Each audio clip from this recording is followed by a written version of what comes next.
3 days before the wedding, 3 days later, I was supposed to walk into the marriage hall with my boyfriend, but when I went to check the wedding decorations, I was stunned. On that huge poster, my boyfriend Marcus stares affectionately, but the girl next to him turned out to be his first love. At that moment, Marcus was standing on the stage, toasting with his ex-girlfriend. I asked him why he was doing this to me, but he looked bored. "What's wrong with Chloe letting experience what it's like to be a bride? Why are you so petty?" he said impatiently. "We've been dating for 5 years, if there's anything between us, how can it be your turn?" I raised my hand to slap him, but he pushed me away, watching me stumble on the stairs and fall to the ground. "Marcus? You're pushing me?" There was a piercing pain in my ankle, and I looked up at Marcus and Chloe on the stairs, still in shock. A wine glass suddenly shattered beside me, shards of glass and red wine splashed on me, instantly staining my white dress. I instinctively covered my face and closed my eyes, but the glass still scratched my arm slightly. If I hadn't, I'd probably have scratched my face and neck. It was the glass Marcus threw on the ground. "You didn't stand up and fell. Who's to blame for pushing you?" Marcus's mocking voice came from above, obviously angered. "Would it be like this if you hadn't come to make trouble today? Stop pretending, Olivia. Don't tell me you sprained your ankle. That's too old-fashioned an excuse." I cautiously tried to move my ankle, and a sharp pain hit me. Shaking and fighting the pain, I looked up at the man who would become my husband on the stairs, and my heart grew cold. Marcus and I were supposed to get married in 3 days. Today I left work early just to see the surprise he has been hiding from me for the past few days. It turned out that none of Marcus' words were true. Saying that he wasn't ready was just an excuse for him to have a ceremony with Chloe. I even saw Chloe wearing the same engagement ring as me. It's ridiculous. A couple's ring turned into a 3-person ring. It's ridiculous. "Marcus, don't be so fierce. You're scaring me," Chloe said softly from above. Her eyes were cold, but her voice was sweet, and she was still clinging to Marcus. Marcus seemed to be enjoying it, patting her hand on his arm intimately. "Chloe, she wanted to hurt you first. Don't worry, she's fine, she's just pretending." My heart suddenly felt a dull pain. I don't know what my efforts have been all these years. I wiped away my tears and limped away from the scene amid their jeers. "See, I said she was fine." I heard Marcus smug behind me, and Chloe echoed, "She's just pretending." Unlike me, I would never lie to Marcus. I frowned and shuffled blankly home. When I sat on the couch and checked my ankle, it was swollen like a bun, probably because I hadn't dealt with it in time and had endured walking so far. Looking at my ankle, my eyes were wet and tears could not stop flowing. I cried silently while applying ice. Ice is the edible ice in the refrigerator. When it melts, the water flows to the ground, but at least the swelling in the ankle has gone away a little. As soon as I applied the ointment, the door opened. Marcus walked in with Chloe, frowning at the sight of the room. "Olivia, what the hell are you doing?" I looked at him coldly. Marcus immediately retorted confidently, "Making a mess in the house. Isn't that you making a mess?" I followed his gaze and saw wet puddles and footprints on the ground. Some of them were left behind by the two of them walking in. Seeing that I didn't respond, Marcus started nagging again. "I see you're fine at all. Chloe is still worried about your feet and insists that I come to see you. But what about you? Do you still have the energy to make a mess in the house? You are so strong. Remember to mop the floor later. Don't let it get dirty." I took a deep breath, fighting the pain in my chest.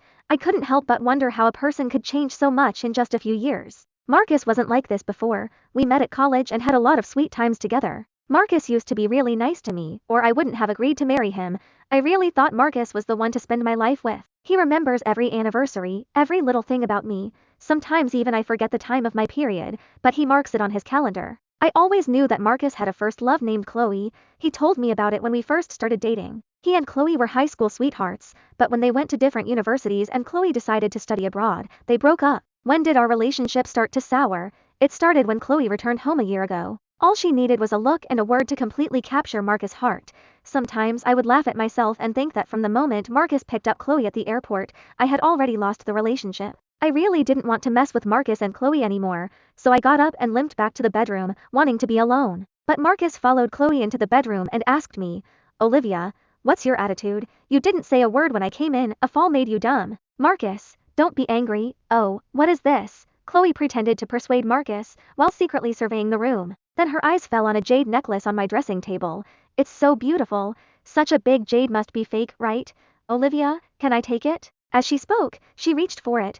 I was so disgusted that I didn't understand how there could be such a brazen person. I immediately shouted, "Put it down. Why are you so rude to touch other people's things without permission?" Chloe was startled by my loud yelling. Her face immediately made a look of grievance, as if she was about to cry. Seeing this scene, Marcus was even more angry. "Olivia, can you stop being so stingy? That jade was fake. So what if you give it to her? I'll buy you a real one another day." He actually said it was fake, completely ignoring my feelings.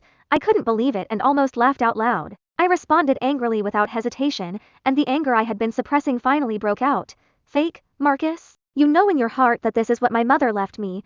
Don't go too far, buy me a real one, you can't even afford to sell the whole company. What do you mean? You think I can't afford your cheap necklace? Marcus was furious and reached for the necklace. I rushed forward immediately, grabbed a pair of tweezers, and swung it at him viciously. Marcus, Olivia.